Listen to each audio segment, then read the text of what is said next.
सनातन धर्म में माँ लक्ष्मी को धन, वैभव, समृद्धि, सौभाग्य और सुख शांति की अधिष्ठात्री देवी माना जाता है। जहाँ स्वच्छता, सत्य, परिश्रम, दया और भगवान विष्णु की भक्ति होती है, वहाँ माँ लक्ष्मी स्वयं निवास करती हैं।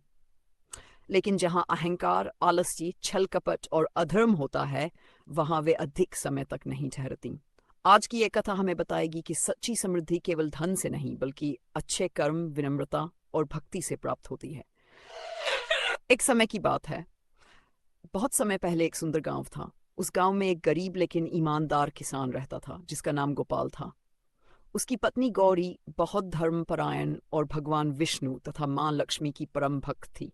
घर छोटा था, आय कम थी, लेकिन दोनों पति पत्नी हमेशा संतोष से रहते थे। वे हर सुबह स्नान करके दीप जलाते, घर की सफाई करते और मां लक्ष्मी की आरती गाते थे। गौरी हमेशा कहती थी, धन से बड़ा धन संतोष है और संतोष से बड़ी पूजा कोई नहीं। गांव का सबसे अमीर व्यक्ति उसी गांव में एक धनी व्यापारी रहता था। उसके पास सोना, चांदी, महल और नौकर चाकर सब कुछ था, लेकिन वह घमंडी था। गरीबों का अपमान करता, मजदूरों को कम मजदूरी देता और किसी की सहायता नहीं करता था। वह अक्सर कहता, दुनिया में धन ही सबसे बड़ा भगवान है। ये बात सुनकर गांव के बुजुर्ग दुखी हो जाते थे।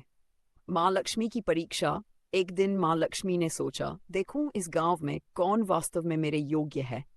उन्होंने एक साधारण वृद्धा का रूप धारण किया और गांव में पहुंची। सबसे पहले वे व्यापारी के घर गईं। उन्होंने कहा, बेटा, मैं बहुत भूखी हूँ, क्या मुझे थोड़ा भोजन मिल सकता है? व्यापारी ने क्रोध से कहा, यह कोई धर्मशाला नहीं है, यहाँ से चली जाओ। वृद्धा मुस्कुराई और वहां से चली गई। गोपाल के घर आगमन। अब वे गोपाल के छोटे से घर पहुंची।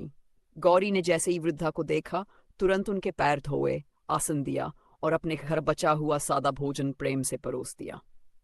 माता, हमारे पास देने के लिए अधिक कुछ नहीं है, लेकिन जो है वह आपका है। वृद्धा की आंखों में प्रसन्नता झलक उठी। उन्होंने भोजन किया और जाते समय कहा, तुम्हारे घर से कभी सुख समृद्धि दूर नहीं होगी। इतना कहकर वे अदृश्य हो गईं। तभी घर दिव्य प्रकाश से भर गया। गोपाल और गौरी समझ गए कि हंसवे मां लक्ष्मी थीं।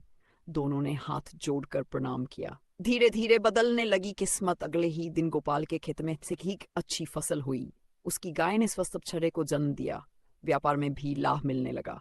लेकिन सबसे बड़ी बात यह थी कि उनके मन में यह अहंकार नहीं आया। वे हर दिन पहले की तरह पूजा करते रहे और गरीबों की सहायता भी करने लगे। व्यापारी की दुर्दशा। उधर व्यापारी के घर से धन कम होने लगा, व्यापार में घाटा हुआ, गोदाम में आग लगाई। धीरे धीरे उसका घमंड टूट गया। एक दिन उसने गांव के मंदिर में जाकर रोते हुए कहा, हे मां लक्ष्मी, मैंने धन का अभिमान किया, मुझे क्षमा करें। साधु का उपदेश। उसी समय एक संत वहां आए। उन्होंने कहा, मां लक्ष्मी केवल धन नहीं देती, वे सद्बुद्धि भी देती हैं, लेकिन जहां अभिमान होता है वहां लक्ष्मी नहीं टिकती।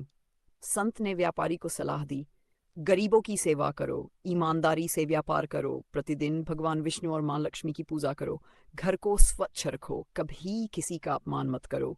व्यापारी ने सच्चे मन से हब स्वीकार कर लिया। परिवर्तन। कुछ ही महीनों में व्यापारी पूरी तरह बदल गया। गरीबों की सहायता करने लगा, मजदूरों को उचित मेहनत ना देने लगा। अब उसके घर में फिर से समृद्धि लौट आई, लेकिन इस बार उसके मन में घमंड नहीं था।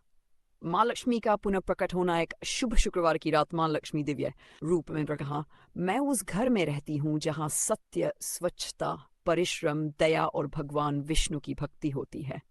फिर उन्होंने कहा, जो मनुष्य केवल धन मांगता है, उसे धन मिल भी जाए तो सुख नहीं मिलता, लेकिन जो सद्गुण मांगता है, उसके जीवन में धन, सम्मान और सुख स्वयं आ जाते हैं। पूरा गांव मां लक्ष्मी की जयकार करने लगा। कथा से मिलने वाली शिक्षा। इस कथा से हमें अनेक महत्वपूर्ण सीख मिलती हैं। धन का कभी घमंड नहीं करना चाहिए। ईमानदारी सबसे बड़ी पूंजी है। घर की स्वच्छता और पवित्रता मां लक्ष्मी को प्रिय है। गरीब और जरूरतमंद की सहायता करना सबसे बड़ा पुण्य है। भगवान विष्णु और मां लक्ष्मी की भक्ति जीवन में सुख समृद्धि लाती है, संतोष और सच्चा वैभव है।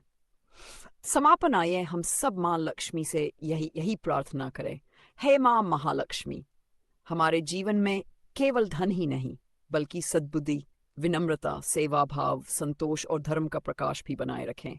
हमारे घर परिवार में सुख, शांति, समृद्धि और प्रेम सदैव बना रहे।